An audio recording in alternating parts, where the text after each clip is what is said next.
Welcome to the Art of Service live stream on Thursday morning, 7 o'clock, Hi, bright and early. good morning, Ivanka. I gave up my walk this morning to come and talk to you, so that's wonderful. I Well, have there to. you go. I'm not sure if that's a good thing, though.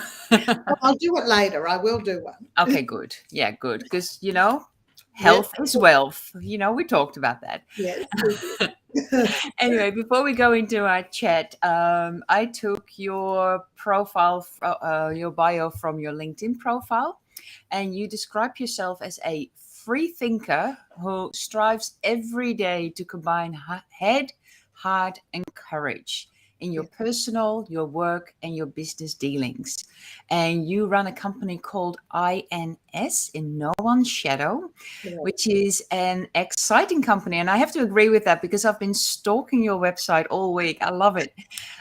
You are driven to create workforces for the future and be a formidable force for good as it provides the best and most practical HR and career management solutions for organizations and individuals. Well, that's quite a mouthful. Welcome, Sophia. Thank you. It is a bit of a mouthful, and it is true. It's in fact how we set up INS. I had a management consulting business before we set up INS, October 2011. So we're just over 10 years old. In October last year, we celebrated our 10th year, which was very exciting. Congratulations. Thank you. It was great. And we had, because it was COVID, we had people join us from around the world who'd worked with us over the last 10 years on Zoom. So it was great.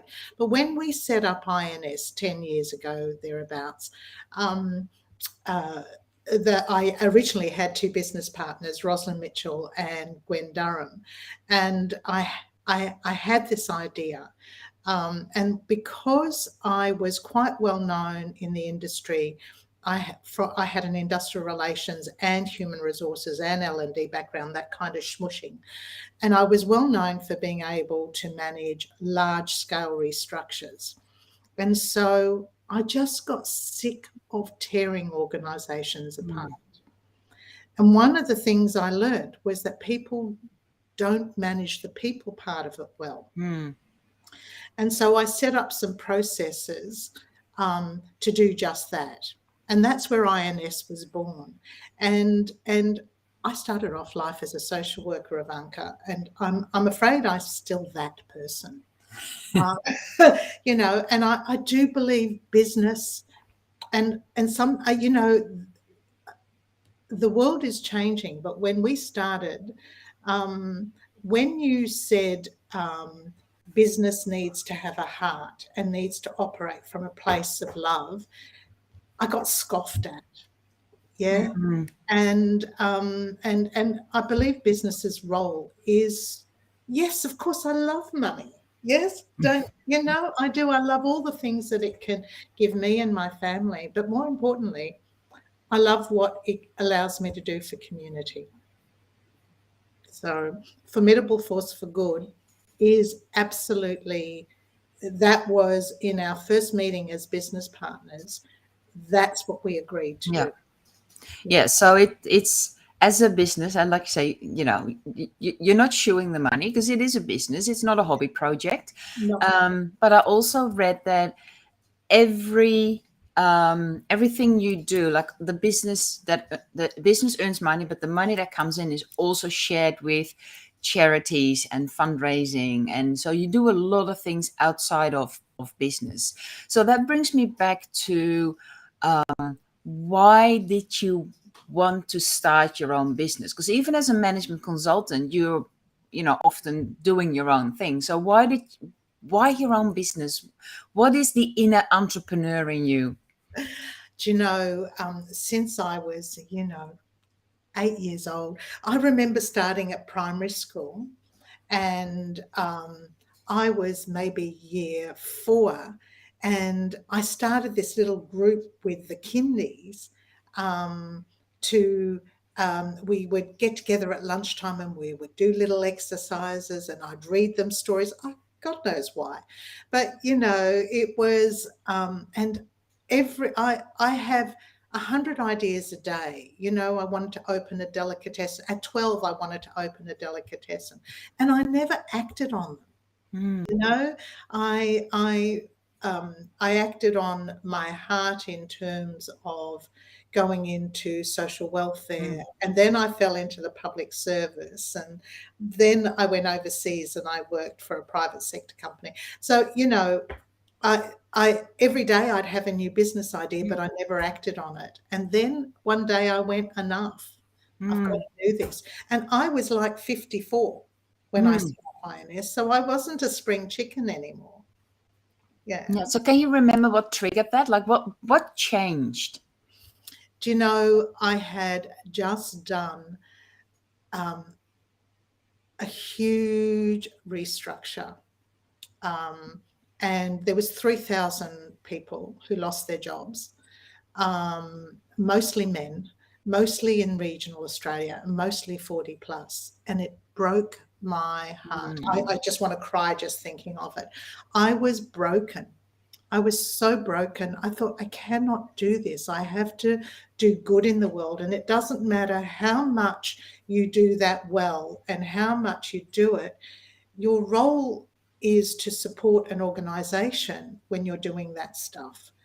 And I thought, no, that's it. And I was lucky. I had a partner who said, go. And it took me mm, 12 months to kind of find what it was. And I thought, let me take all the things that I've been doing to, and I say cause damage, which is a bit unfair, but mm, but to individuals. And you've got to remember 10 plus years ago, to be made redundant was like a slur. mm, Yeah. I remember working with somebody who for 3 months would get dressed and he would go to a park every day and sit with his briefcase because he couldn't tell his wife that he had lost his job. wow. Yeah. I thought, I can't do this anymore. Mm, I have to do something. yeah. I have to do something that restores balance, that allows organizations to make big organizational decisions with heart and dignity, and to give that respect and dignity to people. Yeah. So yeah, it drives me. Yeah. Absolutely. Yeah. Yeah. And I totally get how your personal values and your personal heart and soul is connected to the purpose of your company. And that must make it easier every morning to get out of bed, and easier to go to the ebbs and flows of business life, because as you and I both know, running a business, one, as a female, Yeah. not always easy, but then overarching of that, running a business in itself is not always easy. So Mm. where do you go? Because there are soul crushing moments in business as well. So where do you go? What do you do? What grounds you? Because you're not sitting in a park for 3 months with your suitcase. No, no. I'm not the kind of person to wallow. Yeah. Firstly, I do there. I can spend 2 days just in myself, walking and reading and kind of excluding myself from the world. But that's about as much as I'll give myself. I have had periods. I did have a period of long depression after that big restructure I Mm, talked about. Um, but I surround myself. I joined the Entrepreneurs Organisation. I joined the CEO Institute. We travel to really interesting places, scuba diving. So I do those things to replenish me. And I know to reach out. Yeah. I know that there's always someone who's been through what I've been through. And I just now I just reach out to others and say, help, can you have a coffee? yeah. Um, but can I tell you, one of the things that I did when I set up this business, because I am a total control freak, find me an entrepreneur who's not, and I'll tell you they're lying. Yeah. And I have no idea what you're talking about. yeah. Well, what I decided, and I don't know, maybe my staff won't agree, my teams won't agree, but what I decided from the day we set up the business was that I wasn't front and center. When I made one of my other business partners the CEO, I made one of the other one head of programs, and I did all the back stuff. Yeah, and Mm. the visioning and the strategy and all of that stuff. Now it's just me. I've bought them out, so I have to do all that. But every team member I hire is better than me Mm. at their technical craft, and I have to sit on my hands. Yeah, that's what I do to be able to not go crazy Yeah. with the workload. Yeah. Yeah. And you sort of snuck in there that you started off with two partners, you bought them out. So you're now doing, everything rests on your shoulder. What has that done to you? How's that different? How, running a business with partners to running a business as by yourself? Yeah, it's both freeing and isolating at the same time. It's freeing to know that, frankly, the final decision rests with you. And when you're a control freak, that's beautiful. Mm. But it is isolating because I have the best team in the universe.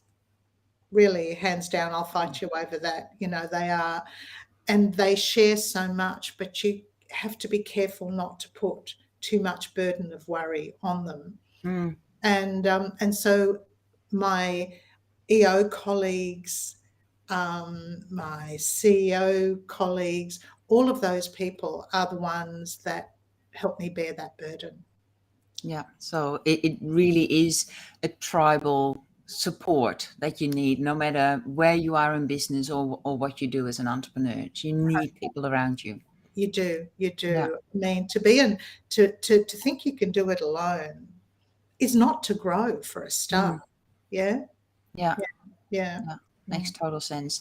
And how did you take your experience, that really emotional, almost soul crushing experience with that major reorganization and restructure? How did you take that experience into what you offer to employees now? How has your service to employees or employers even, how has Yes. that changed? So what we did is I designed a process that works for government. In particular, we started, our first offering was to the New South Wales government, and we designed a process that manages their staff using their policies and legislation um, in a respectful and effective way. If I have to say to you, we, within New South Wales government, for instance, and every government around Australia has a policy, and the length of time varies, but in New South Wales, if they're reorganising and they want to offer redundancies, people who find themselves without a role have a choice. They either take redundancy, which is a package, of money this much, or they can choose redeployment, which is 3 months to find another role across the public sector with a smaller package at the end if they don't. And we designed a process that helped employees decide whether they were going to take redundancy or not, and then manage them through that 3 months, because there's a whole process of doing that. And we do that. We do that with our private sector companies as well. We design things which suit their industrial and policy framework. And we've never sunk below 74% placement rate. Now, I would challenge anybody. Nobody does what we do. Because we used to take people and house them, so they'd come to us, and their job would be with us for 3 months. Yeah, COVID has changed that. But then we built on that, and we started to work with capability frameworks and the things that helped build capability and capacity, both for organisations and individuals. But in coming back to your question, what that does for organizations, what we do for organizations, when they have big people issues, we release them. We become part of their team, though separate, and we do everything according to their rules, so they'll never get into trouble, which releases them to move and focus on the things that they need to do to go forward. And then we work with individuals, and it's a bit like having two clients. You have to make the organization happy and really work with integrity with the individual. Yeah. And so that's what we do. That's what's different. That's what gave me my spark back. Yeah. Being able to balance that, walk that tightrope. Yeah. And what part of that experience should every business owner or every entrepreneur know? What is it that I should know as the owner of the art of service and manager of a team? What should I know? What should I do from day dot to be better? So for me, it's I say systems, people, process, right? And underpinning that is communication. So we have from day one, we have had a communication strategy of which is sacrosanct about how we communicate. So it is how a manager communicates with their team, how we communicate with the whole of the organization, the flow, the timing for that, and that is sacrosanct. If as a manager you don't do that with your staff, you're held to account. If somebody's not performing and that's because you've not done something, you as a manager is held to account, yeah, or trained or supported or loved, yeah. So it's communication, and systems, people, process. You can't have a values-driven organization if you don't have all your policies and your processes and your systems in place. Telling someone, I have never had a conversation with my team which says, we are going to be a high-performing team, guys. Never. Those words have never come out of my mouth. What we do is make sure that we have the policies, the processes, and the systems that support them to do that. And then they are high performing. Yeah. And if they're not, that's my fault. I got to do something about it. Yeah. So it really starts with you, and it really starts with the action rather than just the talk. Yeah, absolutely. Yeah. Talk cheap. Talk means nothing. And values, I tell you, there isn't a whole of organization team meeting where we don't do a quiz around our values in some shape or form.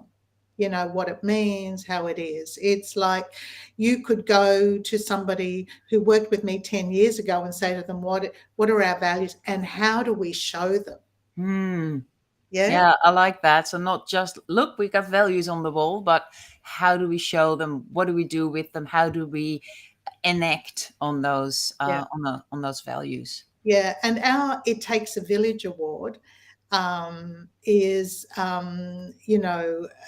recommended by other people in the organisation. So they'll say, today, I'd like to nominate Ivanka because, last week when I was drowning, she stepped in and helped me, and that meant, ugh. And so our awards reflect our values. Yeah. So it's really coming full circle. Like you can't sort of step out. Like it's all connected.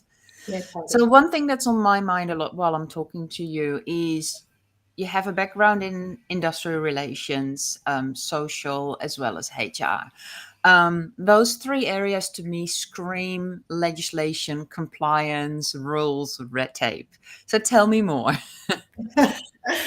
Yeah. Anyone who thinks HR is about people is nuts, right? It is all about policy and procedure and legislation. And HR people get so bogged down. It's, so it's a thankless task so many times. Yeah. And you know what? If you want an organization that is values driven, you play those things at their own game. Mm. So you use those things. Yeah, I said policy, like systems, Mm. process, they underpin. So you use them effectively, you know. Um, So what questions do you ask with your team? Like coming back to that compliance, because to me personally, compliance is all about clarity and understanding and communicating why we do certain things. You know, for one, stay out of yeah, jail. So that's a good one.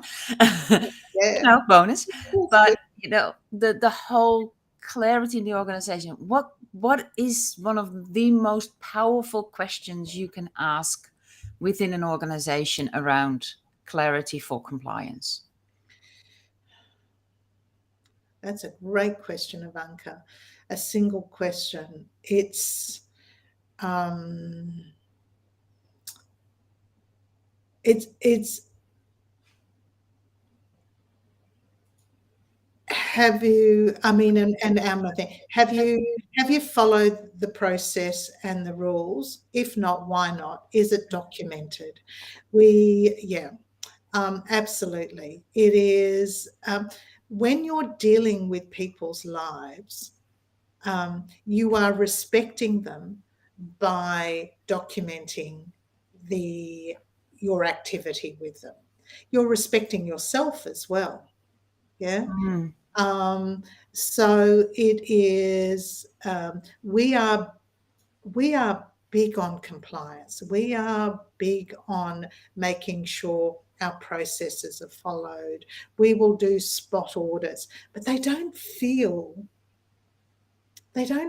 like, um, you know, we're out to get you. mm, It's everything is about service. Everything is about delivery to the client. Everything is about making sure that what we do, um, meets the outcome. And we have a single KPI in our organisation. When we are working, to place somebody, it's placements. mm. That's the only KPI in our organisation. When we're working on capability frameworks, it's, you know, build capability. We just simplify. Yeah. That's, yeah, I guess that's what we do. Yeah, I like that. Just have a single focus, a single KPI. So don't get bogged down into too many, like, oh, this is target one, A, B, C. Like, just keep going. Just not a single thing. This is what we focus on. Yeah. And it Mm. might be just because I hate to be held to account. But, but I just find, you know, that the bane of my life, in the corporate world and the public sector world, when we had to do annual PDPs, and we do, but we have a very specific process, was that you set goals at the beginning of the year, and organisations change 1,000 times in Mm. month by month, let alone over 12 months. And so, you know, you spend your entire time justifying why you couldn't do this particular KPI or goal. I Mm. threw that out the window. We do not do that, for goodness sakes. What a waste of your employees' talents and time. Yeah. Yeah, really, just get real. Measure what's important. Yeah. Yeah, yeah, Yeah. I think that, whether that is in relation to employees or HR, or whether that, I think that's valid for every part of the business. That's valid for everything that we do. yeah. Just real, just measure what's real, measure what's important, like focus on the single one important thing. What do we need to get done today, this week, this month, this year? Yep, totally. Yeah. And you know, what do they call them? The when you all get together, hubs, Daily huddles. daily huddles. Thank you. Like, I kind of went, oh, what a wank! This is another new process. But my team love them, and they love them. They love them because they like to hear what everyone else is doing. Yeah. Yeah, because everyone knows what they need to be doing and stuff, and our communication practices are reasonably good. So it's not about that cross fertilization. So that making things happen Yeah. kind of stuff, like what are you doing today kind of stuff. But I found, take away a huddle, they just get cross with me because they're nosy. Mm. They love Yeah. it because every team, and like a whole of an organized, like when you're 54 people, and we're not now, but when we were 54 people, to get 54 people all in a huddle together because they insisted that everyone gets together, they loved it. 10 Wow. minutes of speed dating. This is what Mm. we're doing. This is what we're doing. And it just, yeah. Yeah. So, I mean, that really speeds up the communication, and also shows opportunities where you can help other people, where you go like, oh, Sophia's stuck there, or Ivanka's stuck there. I can jump in. I can do that. yeah, So yeah, that would be very powerful. yeah. Anyway, it's Yeah. there. No, that's cool. Mm. So the future of HR, like you said, the 40-year-old public servant that was made redundant 10 years ago is a totally different public 40-year-old public servant who's made redundant this in 2022. So there's been major changes, not just in the way we do things, but also with how people interact, what they expect. Um, what is top of mind currently, and where do you see this going in the future? Yeah. So, and it's not just in the public servant. Like I got a call last week from a woman who's worked in retail for the last 30 odd years and is going to be made redundant. And I was curious to see, how she would take it. And she was quite excited about the opportunities that might be available to her. Hmm. So I'm loving the fact that there isn't that emotional slur. It's still emotional. Whenever you lose your job, it's still emotional. Yeah, it's still Yeah. that sense of betrayal or not being wanted or what have. There's still a little bit of that. Yeah, but do you know, I'm bucking trends in one way. I think people still want to belong. They still want an organisation where these trends haven't changed, that respect them, that acknowledge their work, that pay them fairly. Those things I haven't seen change at all. I have seen marginalisation. I have seen, obviously, um, the what do you the um, the I keep calling it marginalisation, which is a terrible thing, but the growing reliance on contract staff, Hmm. smaller core, larger, contingent workforces. And I What they don't, refer to as like the gig economy, and like, yeah, you just hire people for a little job rather than employing them. yeah. And you know what? Um, that's employer speak for um, being able to have staff when you want them and not have them when you don't. Yeah. What I'm loving, because that's how it started, frankly. Yeah. What I'm loving in terms of seeing a trend is how people are taking it on and taking that as a power for themselves Hmm. and using it. Um, yeah. So time will tell whether the younger people coming through, um, it's fine to, everyone says to me, you're under 30s, they're interested in social good and all of those things. It's true. But Hmm. my feeling is as soon as people end up with commitments, a mortgage and children and Hmm. all of those things, the needs become the same. Yeah. They want some security, they need, yeah. Hmm. So what's this great resignation that everybody seems to be talking about today. You see me do this. We've discussed it quite extensively at INS, and we call it the Great Hesitation, Mm, the Great Resignation. We think there are so many reasons why the workforce is tight. We haven't had people coming from overseas. We haven't had all of that contingent labour, the professional expertise that we buy in. All of that's dried up, right? So we really we feel that in every sector. Every sector is feeling it, and so there's that. We have had 2 years of lockdowns of various levels across Australia.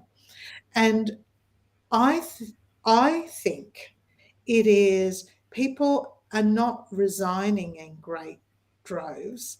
They're just not moving in the way that they were, because it doesn't make sense to move into the frying pan because we don't know. So yes, there are some people who were stood down, who lost their jobs, and who are doing other things. Yeah, but I don't believe it's the Great Resignation and we're all going off to pick fruit and and meditate. I just don't believe it. I really, I think, and I've been saying March, so March, April, and you'll start to see as people start to go back into the workplace, even with this new Omicron, all of those things, I think you'll start to see it change. And maybe I'm talking through my hat, but the future will tell. Yeah, but it's interesting, and it's almost like sometimes I feel like it's almost like a self-fulfilling prophecy. Like, the more we talk about it, people go like, oh, I need to go somewhere else, I need to do this, like, because there's not enough jobs, and if I go there, I can get more money. Or it's almost like this cycle. Whereas in the last, like you say, in the last 2 years, people are just sitting there because they were afraid of what's, it's almost like the devil, like, I may not be happy in my job and I'm very insecure, but if I step out, I don't know what's out there. Yeah, and I have a plea to employers: please do not panic buy.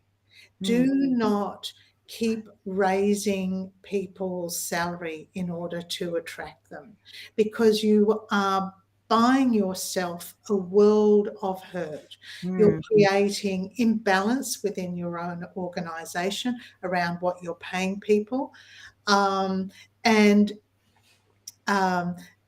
in all my experience, money isn't the answer. It's a small part of it.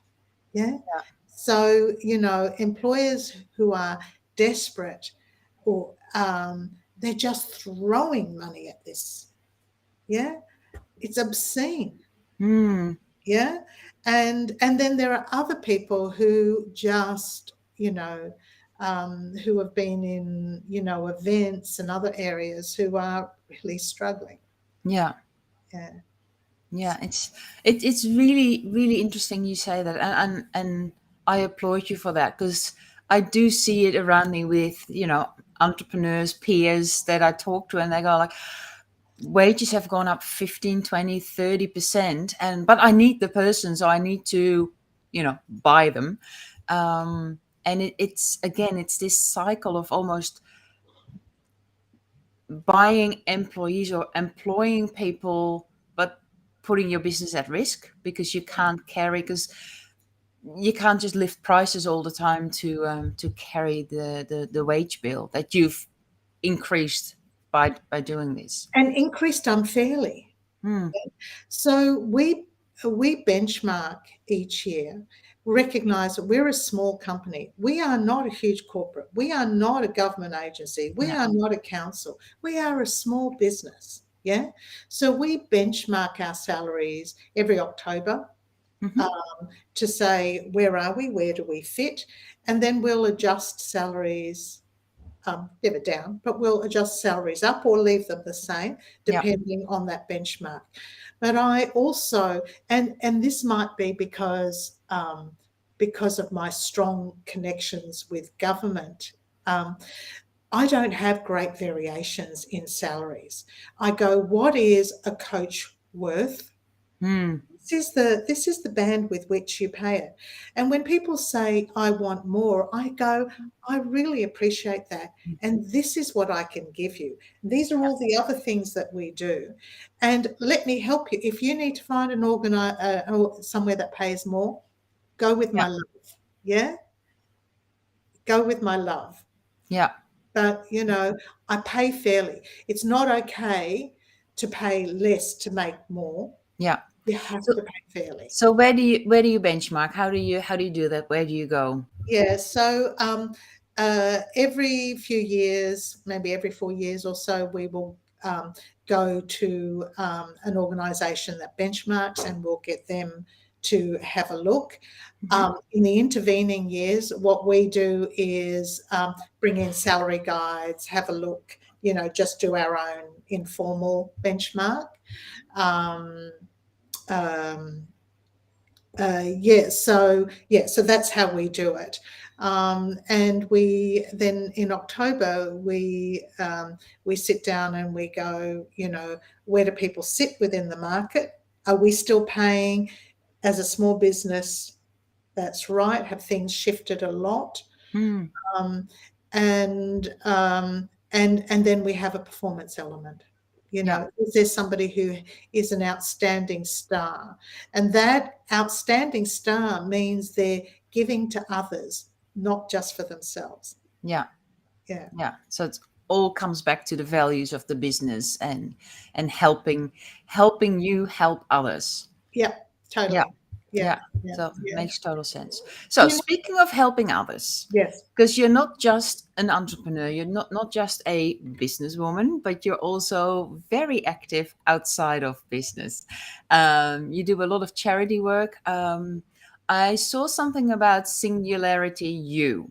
You're Yes. very active in that. You're on the faculty. You do presentations and lectures and all that sort of stuff. So what drives you in doing that? Because you already have such a value-driven organization. There's so much good you can do with your company. What does Singularity U give you in addition to that? Or what can you give that you can't give through the business? Yeah. So Singularity U exists at the interface of humanity and technology, and I love that. And their intent is to use technology to solve all the big problems of the world. And how can I not? Right? Christina Gerakites and Lisa Andrews, who runs Singularity U in Australia, they are two of the most amazing, driven, loving people. And they take that purpose so to heart, so strongly, that it is to be surrounded by so many brains. Oh my God, Ivanka, the people in SU in Australia and around the world, they're just brilliant. They are brilliant in their own technical sphere, and they are interested in changing the world for good. So that is what drives me to SU. Yeah. Must give you real buzz, real energy, sort of like mind-blowing expansion. Totally. They have an executive program that they're about to be running in May, which has been postponed because of COVID. And it is such a great program because it, when you think about programs for managers and leaders and stuff, they're all the same things. But you go to an SU program and it expands your mind. It talks about technology and biology and all sorts of things in ways you may never have come across. Yeah. Yeah. So yeah, I love it because we share values, and they work in a sphere that is not mine. And I Yeah. feel this small when I am with them. I Yeah. truly do. Yeah. Yeah. And that really comes back to having that almost beginner mindset of learning new things, growing, not being in the technology like you are in your business, but having people around you that are a lot smarter, more in depth with their particular skill level. So it's really surrounding yourself by other people with other skills so that you can grow. Yeah, totally. Absolutely. Yeah. Yeah, extraordinary. Yeah, no, that's fantastic. Hey, and you also snuck in there right at the beginning that your company's 10 and a bit years old. You were in your 50s when you started your business. Um, I'm 62 now. shh, shh, no need to say that. But what is it that you can share with, because I know there's a lot of women out, especially I'm focusing on women now because they tend to be, or we as women tend to be masters of this imposter syndrome. So what experience can you share? What recommendations can you give to women out there that are in a job, have all these ideas from when they were 12 but Yeah. never acted upon them? Yeah. There will always be someone to tell you why not. There will always, if you ask somebody, should I do this? Or what do you think? With love, without meaning to, they will give you the 10 million reasons why it's a bad idea, or all the things that could go wrong, and how comfortable you are now, and you're doing so much well, you're doing all of those things. So I say, what do all the great people in this world have in common? Zero. Mm. You're not looking.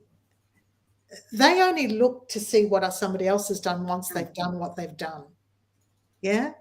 So I go for it. I Mm. believe in you. I don't even know you. I believe in you. Yeah.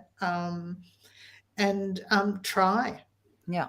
I have failed at so many things. It just, yeah. Isn't that part of the beauty of the journey you're on? It, Like if it, you never fail, like you wouldn't have done anything. so it's about 4 years ago now, my executive officer came to me with I have a startup called Bill Fairies, right? She came to me with this idea, and she said, it was January. She single mum. So Jenny comes into me and says, I've had this idea and I don't know if it's a good one. I said, talk to me. Um, and she said, I just came back from mum's and I've got this pile of presents from the family, really generous pile of presents, most of which I don't need or want. And then on the coffee table, I turned around and there was a pile of bills. And I thought, what if all the generosity that went into giving me these prezzies went into helping me pay my bills? Hmm. And she looked around and there is nothing like it. So we started Bill Ferries, which is a Ah. gifting platform to pay people's bills. Yeah. So exciting. We have gone, talk about ups and downs and rounds and rounds. Yeah, and we're just about we're just about to take off. We learnt that cybercrime is alive and well. Two people who know nothing about technology starting an online gifting platform. You may need to take your own recommendation and have some people around you that have really good technical skills. We have, and that's what we have. But so that's the reason I say that is, what did I know? What did Jenny know about online gifting platform? Bugger all of nothing. but we did it. So I say to every other woman out there with any idea, just make it happen. Yeah. Yeah. Yeah. And surround yourself with people who believe in you, who can help you. Yeah, absolutely. Yeah. Absolutely. And you're very good at surrounding yourself with people. I know we're nearly at 45 minutes, but one thing has been on my mind for weeks now. The Aphrodites The Aphrodites? bowling group. Oh, oh my God, how did you find out about the Aphrodites? Oh my goodness. Oh gosh, that's a blast. Gay games. The gay games. Tell me more. How did you find these women to join you in a bowling group? There was two women and a man, but we were all the Aphrodites. It was the gay games, and I don't know. When I was 16, I used to play bowling at school. It was my sport because I was hopeless at every other sport. And I played comp, and I was okay. I was never brilliant, but I was okay. And someone said, "Oh, what are we going to do?" And I went, "Oh, let's go bowling." You've never seen anything funnier. The day of the comp came, had people from all around the world. I had these shirts made with the Aphrodites on the back. And Chris is 6'3" or 4" or something, tall man with a big beard. Hilarious. Maria and I are tiny. And then we were joined by a guy from Canada who we didn't know, but it was fantastic. And we're bowling. And I did gutter after gutter after gutter. In the end, every time I came up to bowl, everyone would stop bowling and would stop to watch. So then somebody wheeled up, those things you get for the children? Oh, like little barriers that go up. Yeah. So, and then the thing that you roll the bowling ball down, they got that. I still managed to gutter it. And then right at the end, I knocked down one pin.